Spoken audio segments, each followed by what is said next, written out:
রমজান মাস মানে 24 ঘন্টা যখন যা বলবেন সেটা কবুল হবে। সাহারি খেয়ে সিয়াম থাকবেন, বরকত হবে।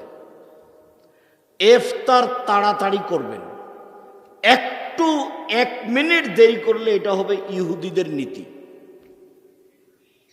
কাজেই সূর্য ডুবার যেটা সরকারি টাইম আছে, সূর্য অস্ত পেপার পত্রিকায়, তার চেয়ে হাফ মিনিট 1 মিনিট আগে ইফতার করবেন।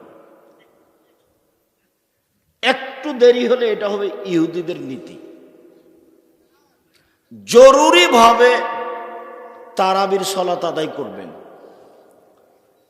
জামাতে তারাবির সালাত আদায় করেন যারা তাহাজ্জুদ পড়েন না। যারা তাহাজ্জুদ পড়েন তারা বাড়িতে পড়েন তারাবি, জামাতে যাওয়া লাগবে না। যারা তাহাজ্জুদ পড়াতে অভ্যাসী নন তারা জামাতে তারাবি পড়েন। মহিলারাও মসজিদে গিয়ে জামাতে তারাবি পড়বে। যদি মহিলাদের এমামতিতে কোনো জায়গাতে তারাবি চলে তো হবে, কোনো সমস্যা নেই। মহিলাদের এমামতিতে ঈদের সালাত মহিলাদের এমামতিতে চলবে না। জুমার সালাত মহিলাদের এমামতিতে চলবে না। 5 ওয়াক্ত সালাত মহিলাদের এমামতিতে চলে। তারাবির সালাত মহিলাদের এমামতিতে চলে। তাহাজ্জুদের সালাত মহিলাদের ইমামতিতে চলে। যেই মসজিদে মহিলাদের সালাতের জায়গা আছে সেখানে মহিলারা পুরুষের সাথে গিয়ে তারাবির সালাত আদায় করবে। জরুরি কথা যে স্ত্রী মিলনের কারণে আপনার ফরজ গোসল আছে, আজান হয়ে গেছে, কোনো সমস্যা নেই, খেয়ে নেন, পরে গোসল করিয়েন। সাহারি খান এই অবস্থাতে গোসল না করেই সাহারি খেয়ে নেন, তারপরে গোসল করে সালাত আদায় করেন, কোনো সমস্যা নেই। দিনে স্বপ্নদোষ হলে সিয়ামের ক্ষতি হবে না। রক্ত দিলে সিয়ামের ক্ষতি হবে না, রক্ত নিলে সিয়াম বাদ পড়ে যাবে। শ্বাসকষ্টের কারণে ইনহেলাল ব্যবহার করলে সিয়ামের ক্ষতি হবে না।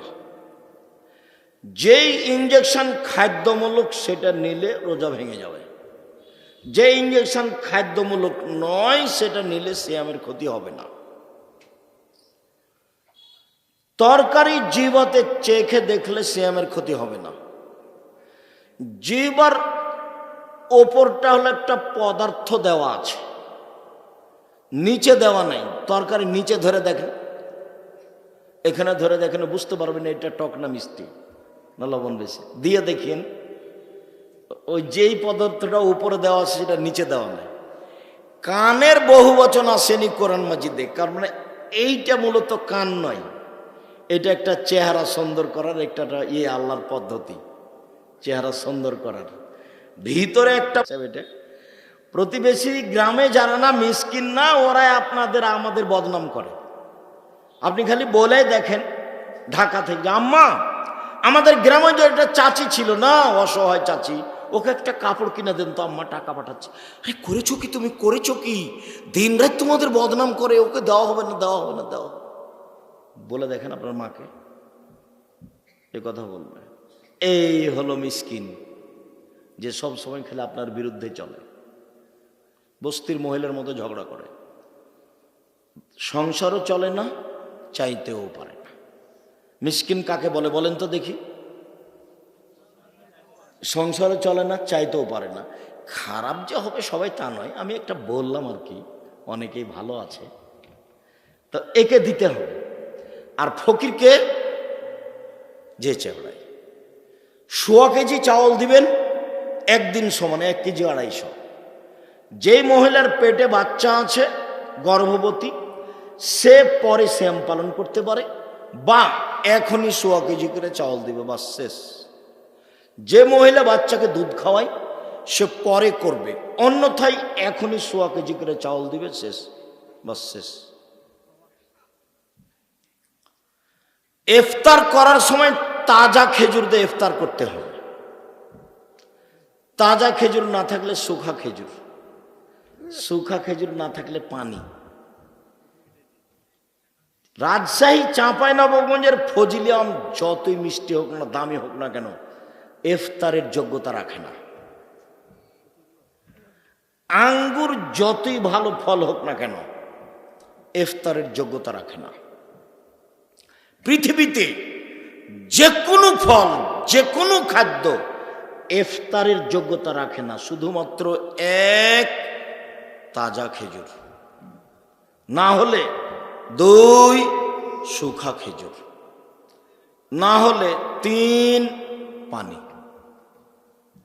ইফতার হবে বিসমিল্লাহ বলে, আল্লাহ কাসম তো ওয়ালা রিজকে কাফতার, তো এটা নয়, বিসমিল্লাহ বলে কিছু খেয়ে জাহাবাত জামাও আব্দাল্লাতিল ওরুক ও সাবাতাল আজর। গ্রামে একজনকে এতেকাফ করতেই হবে মহল্লাতে, নইলে মানুষ গুনাহগার হবে, কথা মিথ্যে। এতেকাফ জরুরি নয়, ওটা একটা ইবাদতের পদ্ধতি। মহিলাদেরকে ঈদের মাঠে যেতেই হবে, যেতেই হবে। মহিলাদের 5 ওয়াক্ত সালাত বাড়িতে ভালো, জুমার দিন যাওয়া ভালো, ঈদের মাঠে যেতে বাধ্য। বলেন তো দেখেই ছেলে, বলো তো। মহিলাদের 5 ওয়াক্ত সালাত বাড়িতে ভালো, জুমা মসজিদে যেতে পারে। মহিলাদের জুমার দিন মসজিদে যাওয়া ভালো, মহিলাদের ঈদের মাঠে যাওয়া জরুরি, যেতে বাধ্য, যেতেই হবে। যদি ঈদের মাঠে জায়গা না থাকে তো রাস্তায় দাঁড়াবে, যেতেই হবে। ফেতরা শস্য দিয়ে দিতে হবে, টাকা নয়। টাকা দিয়ে ফেতরা আদায় হবে না, টাকা দিয়ে ফেতরা আদায় হবে না, টাকা দিয়ে ফেতরা আদায় হবে না। সারা পৃথিবীর মানুষ সবাই যদি টাকা দিয়ে ফেতরা দেয়, সবাই পাপী। ভারত, বাংলাদেশ, পাকিস্তানের 95% জন লোক মাঝহাবি, মাঝহাব মানে তারা ইরাকের পরিমাপ অনুযায়ী 3.5 কেজি ধরে 1.25 কেজির দাম ধরে টাকা দেয়।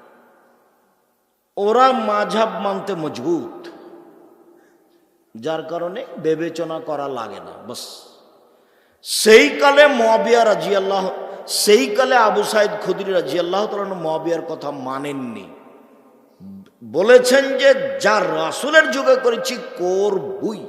100 শস্য, 100 গম, 100 চাউল, 100 পনির, 100 খাদ্য, মানে 100 আটা, যেটা সহজ হয় 100। যেটা সৌদি আরবের মদিনার শাক 2.5 কেজি বা 2 কেজি 400 গ্রাম, বা 2.5 কেজি 2 কেজি 500 গ্রাম। শুনুন সম্মানিত দিনী ভাই বোন, রমজান মাসে মাওলানা সাহেবদেরকে ইফতারি দাওয়াত দিতে হবে না। মাওলানা সাহেবকে দাওয়াত দিয়ে খাওয়ায় না, ওটা করতে হবে না। যে কোনো মানুষকে ইফতার করানোর চেষ্টা করবেন, তাহলে ও সিয়াম পালন করে যত নেকি পেয়েছে আপনিও পেয়ে যাবেন। রমজান মাসে মসজিদ ভিত্তিক সবাই মিলে একসাথে প্রতিদিন এরকম নিয়ম পালন করা হবে না, এতে খালি গন্ডগোল হইচই হয়। তবে যদি শিক্ষামূলক ব্যবস্থা থাকে, যেমন জামিয়া সালাফের পক্ষ থেকে আছে, প্রায় 550 মসজিদে মক্তব চালু হবে, প্রশিক্ষণ চালু হবে সামনের 1 তারিখ থেকে, এবং তাদের খাওয়া থাকা আসা ফ্রি থাকবে।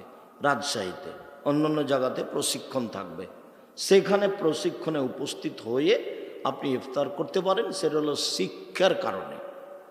আপনি এমনিতে গ্রামের লোকেরা এক জায়গাতে প্রতিদিন ইফতার করবে, সব টাকা পয়সা জমা হইচই করবে, চিল্লাচিল্লি করবে, এতে ইবাদতের ঘাটতি। জরুরি রমজান মাসে কাজ কম করতে হবে। রমজান মাস আসলে মানুষ মনে করে 11 মাস যে ব্যবসা করেছি 1 মাসে করে নেব 11 মাসের সমান। যদি তাই হয় তাহলে কাপড় বিক্রেতা, যেখানে যারা কাপড় তৈরি করছে সেখানে ওই লোকজন ব্যস্ত, তারপর দোকানদার ব্যস্ত, দেখবেন যে খালি ব্যস্ত। তাই কিসে তাসবিহ তাহলিল কিচ্ছু নাই। ইফতারি তো 16 আইটেমের, তো যারা বানাচ্ছে তারাকে বানাতে হবে না, তো ব্যস্ত। বানাচ্ছে তো কিনতে হবে না, তারা বিক্রিতে ব্যস্ত। কেউ ইবাদতে ব্যস্ত নেই। সব খালি লেনদেনে ক্রয় বিক্রয় ব্যস্ত। তো যদি রমজানকে মূল্যায়ন করতে চাই তাহলে কম খাও, কম কথা বলো, কম ঘুমাও। কম খাও, কম কথা বলো, কম ঘুমাও। আমাদের চাঁপাইনবাবগঞ্জে মহিলারা হাতের রুটি বানায়, বাস লবণ দিয়ে হাতের রুটি খাওয়া হয় ইফতারির সময়, কিছুই লাগে না। সুন্দর সহজ, আজকেও কাছাকাছি তাই। কাজেই ইফতারি কম সাজান, রমজানকে বেশি মূল্যায়ন করেন। সম্মানিত দিনী ভাই বোন, কাঁচা ডাল দিয়ে মেশাক করলে সিয়ামের কোনো ক্ষতি হয় না। পেস্ট দিয়ে দাঁত পরিষ্কার করলে সকালে দুপুরে কোনো কিছু সমস্যা হয় না। তারপর ভুল করে কিছু খেয়ে নিলে সমস্যা হয় না। দিনে স্বপ্নদোষ হলে সিয়ামের কোনো সমস্যা হয় না। বিষয়গুলি খুব খেয়াল করে রমজানকে যথাযথভাবে মূল্যায়ন করার চেষ্টা করবেন। বেশি বেশি দোয়া করবেন, কান্নাকাটি করবেন। চাঁপাইনবাবগঞ্জের মতো রাত্রি জাগলে শেষ 10 রাত 5 রাত রাত্রি জাগা হয় না। চাঁপাইনবাবগঞ্জেটা কি বলেন তো আব্দুর রাজাক সাহেব, ওই সবাই এক জায়গাতে বসে কোরআন মাজিদ তেলাওয়াত করে, জিলাপি খায়, গল্প করে, এইটা চলবে না। তাহলে কিভাবে রাত জাগতে হবে? রাত জাগার পদ্ধতি হলো এশার সালাত জামাতে আদায় করেন, একটু শুয়ে যান, 10:30 11টার দিকে উঠেন, সুন্দর করে অজু করে আল্লাহ আকবর বলে সালাত শুরু করেন। আপনার তো কোরআন মাজিদ মুখস্থ নাই, সূরা ইখলাস আছে, কুল আল্লাহ, তো সূরা ফাতিহার পরে কুল আল্লাহ 1 বার 2 বার 50 বার 1000 বার যতক্ষণ থাকা যায়। তারপরে রুকু সুবহান রাব্বিয়াল আযীম 1000 বার যতক্ষণ থাকা যায়। তারপরে সিজদা সুবহান রাব্বিয়াল আলা যতবার থাকা যায় 1000 বার হোক না কেন। এ হলো 1 রাকাত। এভাবে আরেক রাকাত, এ হলো 2 রাকাত, আর 2 রাকাত, এ হলো 4 রাকাত। দেখবেন 1.5-2 ঘন্টা গেছে। এখন দরজাটা বন্ধ করে দেন, ঘরে যেন কেউ না আসে। হাত তুলে দোয়া করেন, কান্নাকাটি করেন, তাসবিহ তাহলিল করেন, জিকির আজকার করেন। 1-1.5 ঘন্টা ক্ষমা আজকে নিতেই হবে। ক্ষমা না হয়ে সকাল হতে দেওয়া হবে না। আগে তুমি ক্ষমা করো, তারপরে কোনো কথা। খুব চাপ দিয়ে বলতে হবে, আগে তুমি ক্ষমা করো, তারপরে কোনো কথা। কান্নাকাটি করে খুব বিনয়ের সাথে বলবেন আপনি। 1-1.5 ঘন্টা, তারপরে আবার 4 রাকাত, দেখবেন ফজর হয়ে এসেছে। 3 রাকাত 1 রাকাত ভেতর পড়ে নেবেন, বাসায় গিয়ে সাহারি খাবেন। তার নাম হলো রাত্রি জাগা। কানের উপরে মাথা দিয়ে যদি জামাই ঘুমিয়ে থাকে, তো শ্বশুর কি ওখানে যাবে? একটু দেখে তো উল্টা ফিরে আসবে। এটা আমাদের দেশের স্বভাব, তাই না? তাই গতি নেই। তা আয়েশা রাদিয়াল্লাহু তাআলা আনহা বলেন, মুহাম্মদ সাল্লাল্লাহু আলাইহি সাল্লাম আমার স্বামী আমার উরু রানের উপরে মাথা দিয়ে ঘুমাচ্ছেন। আমার আব্বা আসলেন, ফাল্লাকাজানি লাকজাতান শাদীদা, খুব জোরে আমার শরীরের উপরে আঘাত করলেন, কয়েক কিল। তাতে মনে হলো আমার স্বামী আমার উরু রানের উপরে মাথা দিয়ে না ঘুমালে মায়ের কারণে দূরে সরে যেতাম, এত জোরে মারলেন। সবচেয়ে বড় মানুষে মারলেন, সবচেয়ে বড় মহিলাকে মারলেন, সবচেয়ে বড় মানুষের সামনে মারলেন, দিন দুপুরে মারলেন, খোলা মাঠে মারলেন, প্রায় 1400 মানুষের সামনে মারলেন, পূর্ণ যুবতী মেয়েকে মারলেন, বিবাহদারী মেয়েকে মারলেন, জামাইয়ের সামনে মারলেন, হাত দিয়ে মারলেন। সবচেয়ে বড় মানুষে মারলেন আবু বকর সিদ্দিক রাদিয়াল্লাহু তাআলা। আদম থেকে নিয়ে কিয়ামত পর্যন্ত নবী রাসূল ব্যতীত যত মানুষ এসেছে, যত মানুষ আসবে, সবার চেয়ে দামি আবু বকর সিদ্দিক রাদিয়াল্লাহু তাআলা। যাকে মারলেন ইলহনের আয়েশা, হাওয়া থেকে নিয়ে কিয়ামত পর্যন্ত যত মহিলা এসেছে, যত মহিলা আছে, যত মহিলা আসবে, সবার চেয়ে দামি। আর যার সামনে মারলেন ইনি তো আর বলবো কি, ইনি হলেন মুহাম্মদ সাল্লাল্লাহু আলাইহি ওয়াসাল্লাম। ইনি হলেন জামাই। জান্নাতের গেটে লেখা আছে সর্বপ্রথমে যিনি এই জান্নাতে প্রবেশ করবেন তিনি হলেন মুহাম্মদ সাল্লাল্লাহু আলাইহি ওয়াসাল্লাম। সবচেয়ে বড় মানুষে মারলেন, সবচেয়ে বড় মহিলাকে মারলেন, সবচেয়ে বড় মানুষের সামনে মারলেন, জামাইয়ের সামনে মারলেন, বিবাহদারী মেয়েকে মারলেন, পূর্ণ যুবতী মেয়েকে মারলেন, মেয়ের উরু রানের উপরে মাথা দিয়ে জামাই ঘুমিয়ে আছেন, এই সময়ে মারলেন, খোলা মাঠে মারলেন, প্রায় 1400 মানুষের সামনে মারলেন, দিন দুপুরে মারলেন, হাত দিয়ে মারলেন। এত বড় বাপে এত বড় বেটিকে এত বড় মানুষের সামনে মেরে দিলেন। আর আপনার মেয়েটা ক্লাস 10-এ পড়ে, সারাদিন ঢং ঢং করে ঘুরে বেড়াচ্ছে, মাথার চুল ছোট করে, ভুরু চিকন করে, নখ বড় করে, নেল পালিশ দিয়ে। আপনি তাকে একটা ধমক দিতে পারেন না? আপনি আবার বাপ। আপনার মতো বাপ বেঁচে থাকার চেয়ে মরে যাওয়া ভালো। চিন্তা করিয়েন না, ইয়াতিমের লালন পালন জামিয়া সালাফিয়া করে 519 জন ইয়াতিম আছে। আপনি ইনশাআল্লাহ আপনার মেয়ের লালন পালন হবে, আপনার মতো বাপের প্রয়োজন নাই, এরকম বাপের প্রয়োজন নাই। কালকে যদি 519 জন ইয়াতিম আরও বেশি হয়ে যায়, জামিয়া সালাফিয়া বহন করবে ইনশাআল্লাহ, কোনো সমস্যা নেই। 5000-এর বেশি ছেলে মেয়ে আছে, 300 জন শিক্ষক শিক্ষিকা আছে দেশ বিদেশের। প্রতি মাসে প্রায় 40 লক্ষ টাকা বেতন লাগে। তো কাজেই আলহামদুলিল্লাহ, এইটা তো অনেক বড়, অনেক এরিয়া নিয়ে 60-70 বিঘা জমি। রাজশাহী যেটা আছে 40 বিঘার উপরে আছে, যেটা রূপগঞ্জ আছে সেটা প্রায় 100 বিঘার উপরে আছে, যেটা দিনাজপুরে আছে সেটা প্রায় 18-20 বিঘার উপরে আছে। সম্মানিত দিনী ভাই বোন, আপনার মতো পিতা আমি চাচ্ছি না, আসলে পিতা হওয়া চাচ্ছি। দেখেন পিতা কাকে বল, এ দেখেন বাপে মেরে দিলেন, এর নাম বাপ। বিবাহদারী মেয়ে জামাইয়ের সামনে, বোঝা গেল না? জামাইয়ের সামনে তো মা দেখবেন, এই মেয়ে এই শোনো, এই খালেদা শোনো, দেখো মা দেখো, তোমার মাকে তুমি আজ থেকে সৎ মা বলিও, নাহলে খালা বলে ডাকিও, খালা, সহজ পথ। বলো, তুমি বলো তোমার নখটা বড় কেন, নেইল পালিশ কেন, কেন? এর জবাব কে দিবে? তোমার মা দিবে, আমি দেবো নাকি? আমি দেবো কেন? আমাকে তো আল্লাহ রাসূল দায়ী করেনি, তোমার মাকে করেছে। তোমার ভুরু তুলে চিকন করা আছে কেন, এর জবাব আমি দেব? আমি কেন দেব? তুমি তো চুলকে ওপরে বেঁধে, খোপা বেঁধে ধামাওয়ালিদের মতো হাঁটো। আরে ধামাওয়ালি মানে বাইদানিদের মতো। বাইদানি চুল ওপরে বাঁকা করে একটা লম্বা লাঠি দিয়ে হাঁটো তুমি। তুমি যে বাইদানি হয়ে চলো, তো তোমার মা দেখে না? এটা তোমার মা না, তোমার খালা। আমার পরামর্শ থাকলো মা বলিও না, মার একটা দাম আছে, খালা বলিও। খালা কেমন আছেন? আব্দুর রাজাক বিন ইউসুফ আজকে আমাদের সম্মেলনে এসে আপনাকে খালা বলে ডাকতে বলেছে। কেন? এই জন্য যে আমার নখ বড়, এই জন্য আমাদের নখে নেইল পালিশ, এই জন্য যে আমার ভুরু তুলে চিকন করা আছে, এই জন্য যে চুল আমি মাথার উপরে বেঁধে বাইদানি হয়ে চলি, এই জন্য যে আমার পরনে স্কিন পায়জামা আছে, এই জন্য যে আমার পরনে এরকম ফাঁকা পায়জামা আছে, আর একজন ঢুকবে। রিক্সায় উঠার সময় তা হাঁটু পর্যন্ত দেখা যায়। তা আমি নাকি, আমার নাকি মা নাই, সেই জন্য এরকম আব্দুর রাজাক সাহেব বলে গেছেন আপনি নাকি আমার সৎ মা, না হয় আপনি নাকি খালা। মা হলে নাকি এরকম হয় না।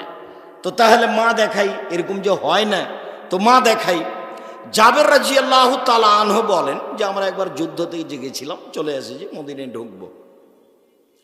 তো আল্লাহ রাসূল বলছেন যে থামো থামো থামো থামো, রাতে এখানে থাকবো, সকালে বাড়ি যাব। তো আমি জাবের বললাম, আল্লাহ রাসূল আমি তো নতুন বিবাহ করেছি, আমাকে বাড়ি যেতে অনুমতি দেন। তো আল্লাহ রাসূল আমাকে কিছু কথা বললেন। ও তুমি নতুন বিবাহ করেছো? তো কুমারী মেয়ে বিবাহ করেছো না তালাক প্রাপ্ত মেয়ে বিবাহ করেছো? আমি বললাম তালাক প্রাপ্ত মেয়ে বিবাহ করেছি। তো আল্লাহ রাসূল বললেন তুমি কুমারী মেয়ে কেন বিবাহ করলে না? তুমি তার সাথে খেলতে, ও তোমার সাথে খেলতো, এগুলো কিছু বললেন। তখন আমি বললাম দেখেন আল্লাহর নবী, আমার আব্বা 9 জন মেয়ে রেখে শহীদ হয়ে গেছেন ওহুদের যুদ্ধে। আমার 9 জন বোন আছে, 9 জন বোন আছে। আক্রাহু আনা তাযাওয়াজা বিসলাহুন্না অফিরায়াতিন খারকা। আমার বোনদের সমবয়সের, কম বয়সের, কম বুদ্ধির মেয়েকে আমি বিবাহ করতে চাইনি 4টা কারণে। মা মানে 4টা। দেখেন আল্লাহর নবী, আমার আব্বা না ওহুদের যুদ্ধে শহীদ হয়েছেন 9 জন মেয়ে রেখে, আমার 9 জন বোন আছে। তো আমার বোনদের সমবয়সের মেয়েকে আমি বিবাহ করতে চাইনি, অপছন্দ করেছি 4টা কারণে।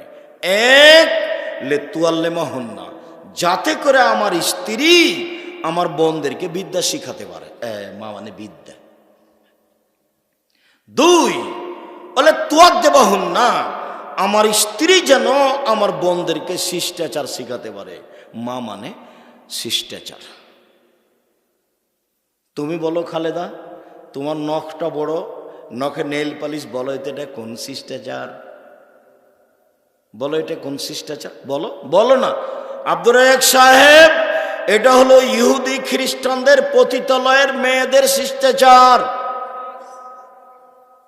তোমাকে যদি কেউ বলে, এই মেয়ে, এই খালেদা, তোমার নখটা বড়, নখে নেল পালিশ আছে, বলো তো এটা কোন শিষ্টাচার? তখন তুমি বলবা, জি, এটা হলো ইহুদি খ্রিস্টানদের পতিতালয়ের মেয়েদের শিষ্টাচার। 2, বলো তো তোমার পায়ে স্কিন পায়জামা কেন পরনে? বলে এটা খ্রিস্টানদের নীতি, ইহুদিদের নীতি, ওদের বিভা লাগে না, এমনিতেই দিন চলে, ওরা স্কিন পায়জামা পরে, আবার জ্যাঙ্ঘা পরে খালি থাকে, ল্যাঙ্গট পরে খালি, আর কিছু লাগে না। তো তাহলে বলো এটা কেমন হলো? এই যে কপালের টিপ, কপালের টিপ হলে হিন্দু মেয়েদের নীতি, বুড়ো তুলে চিকন করা, এইগুলো শিষ্টাচার? আল্লাহর নবী, আমি বেশি বয়সের মেয়েকে বিবাহ করেছি যাতে করে আমার স্ত্রী আমার বোনদেরকে শিষ্টাচার শিখাতে পারে। 2, বলে তুরাজ্জালা হুন্না, আমার স্ত্রী যেন আমার বোনদের মাথার চুল চিরুনি করে সাজগোজ করে পরিপাটি করে রাখতে পারে। মা মানে মেয়ে হলো পরিপাটি হয়ে থাকবে, সাজগোজ হয়ে সুন্দর হয়ে ঝকঝকে হয়ে থাকবে, তার মানে এ মেয়ের মা আছে। 4, বলে তাকুমা আলাইহিন্না, আমার স্ত্রী আমার বোনদেরকে পাহারা দিবে। পাহারা, এই কোথায় গেছিলে? সলাৎ হয়েছে? বাহিরে গেলা কেন? মাথায় কাপড় কই? ছি ছি ছি ছি ছি ছি, খালি মাথায় গেছিলে নাকি? এরকম দেখলে ওরা দাঁত খুলে দেবো, সাবধান। পাহারাদার, আপনাদের এখানে পলাশিতে একটা ফ্যাক্টরি হয়েছে, তো পাহারাদার ঘুমাচ্ছে, এখন মালিক কি করবে? বিদায় করে দিবে, বেতনও দিবে না। আর যদি ভালো হয় তাহলে হলো না রে, এই মাসের বেতন নিয়ে যা। এটা পাহারাদার। আল্লাহর নবী বলছেন যে মা হলো পাহারাদার। আমি কি দিয়ে বুঝাই আপনাকে? হাদিস তো বুখারী মুসলিম। মা হলো পাহারাদার। বলো খালেদা, তোমার মা কেমন পাহারাদার? তোমার কাছে কি আছে? আমি কি দিয়ে বলতে পারি যে এটা তোমার মা? এই জন্য নিরুপায় হয়ে আমি আব্দুর রাজ্জাক বিন ইউসুফ বলেছি এটা তোমার খালা, যাতে করে তুমিও বাঁচো আমিও বাঁচি। নিরুপায় হয়ে বলেছি এটা তোমার সৎমা, নাহলে তুমি মিলাও, মিলবে না। চলেন, সিয়াম মানে জান্নাত। একদিন কেউ যদি সিয়াম থাকে তাহলে আল্লাহ তাকে জাহান্নাম থেকে 70 বছরের পর দূরে সরিয়ে দিবেন। 1। 2, কেউ যদি একদিন সিয়াম থাকে আল্লাহ তাকে জাহান্নাম থেকে 100 বছরের পর দূরে সরিয়ে দেবেন। 3, কেউ যদি একদিন সিয়াম থাকে আল্লাহ তাকে জাহান্নাম থেকে 500 বছরের পর দূরে সরিয়ে দেবে। তাহলে 3টে হাদিসের ফলাফল নেকি হলো না জান্নাত হলো? জান্নাত। এর ফলাফলে কোনো নেকি নেই। সিয়াম পালন করে নেকি নেই, সিয়াম পালন করে জান্নাত। নেকি হলে ফেরেশতা লিখতেন, ফেরেশতা 10 লিখো, 10, 20, 50, 100, বাড়াও বাড়াও বাড়াও বাড়াও, 700, আরো বাড়াও আরো বাড়াও, কিচ্ছু নেই। সিয়াম প্রতিদান আমি দিব, ওটা আমার ব্যাপার। প্রতিদান আমি দিব, ওটা আমার ব্যাপার। আল্লাহ বলছে প্রতিদান তিনি দিবেন, এটা তার ব্যাপার। সিয়াম পালন করেন না কেন? কালকে থাকবেন সিয়াম, বৃহস্পতিবার, বৃহস্পতিবার সোমবার সিয়াম থাকেন না কেন? এটা কোন অভ্যাস আপনাদের? খালি গল্প করেন, দোকানে বসে আড্ডা পিটেন। একবারে স্বামী স্ত্রী মিলে পরামর্শ করে, লাগবে না সাহারি, থাক সাহারি, পারলে খান, বাস সিয়াম থাকতেই হবে। আমি ফরজ বলিনি, কিন্তু আপনার জীবনের জন্য বলছি থাকতেই হবে। ব্যতিক্রম ইবাদত পৃথিবীতে বলতে থাকি কয়েকটা। তারপরে যখন মানুষ জান্নাতে ঢুকবে, 8টা দরজা আছে জান্নাতে, একটা হজের, একটা সলাতের, একটা জাকাতের, একটা দানের। তো ফেরেশতারা ওই সময়তে ডাকবেন, আসেন আসেন যারা দান করেছেন এই দরজা দিয়ে আসেন, আসেন যারা সলাত আদায় করেছেন এই দরজা দিয়ে আসেন, আসেন যারা সিয়াম থেকেছেন এই দরজা দিয়ে আসেন, যারা হজ করেছেন। তো আবু বকর সিদ্দিক বলছেন, আল্লাহর নবী, আচ্ছা সব দরজা থেকে ডাকা হবে এমন কি কেউ হবে? হ্যাঁ, তুমি তার মধ্যে। মোটা কথা, তুমি তার মধ্যে। বিশাল ব্যাপার। আবু বকর সিদ্দিক ভিন্ন মানুষ রাদিয়াল্লাহু তাআলা।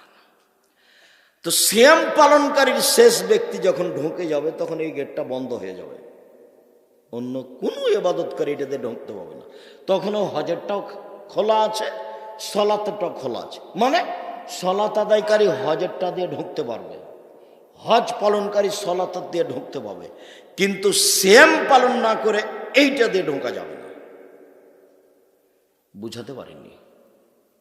সিয়াম ভিন্ন ইবাদত, এটার সাথে মিল খাবে না, অন্য কোনো ইবাদতের সাথে মিল নেই।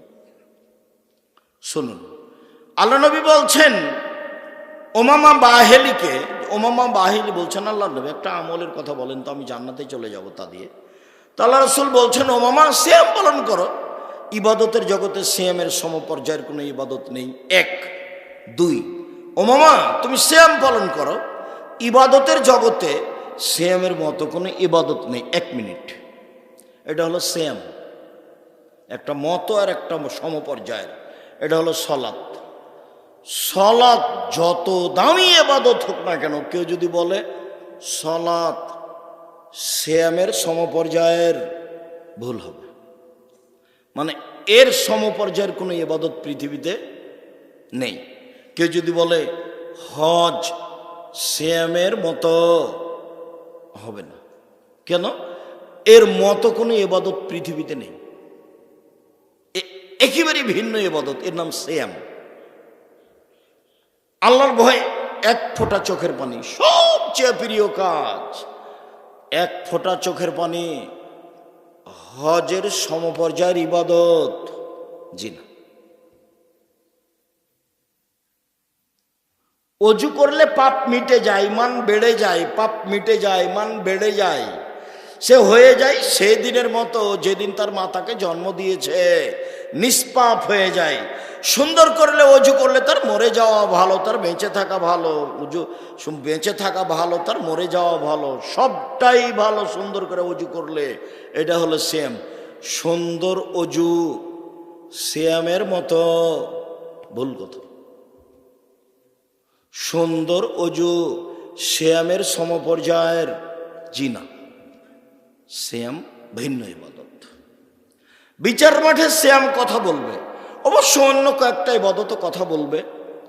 1, সিয়াম আপনার পক্ষে কথা বলবে বিচারের মাঠে। 2, কোরআন, কোরআন তেলাওয়াত করলে কোরআন আপনার পক্ষে কথা বলবে বিচারের মাঠে। 3, হজ যদি কবুল হয় তাহলে কালো পাথর হাজরে আসওয়াদ আপনার পক্ষে কথা বলবে।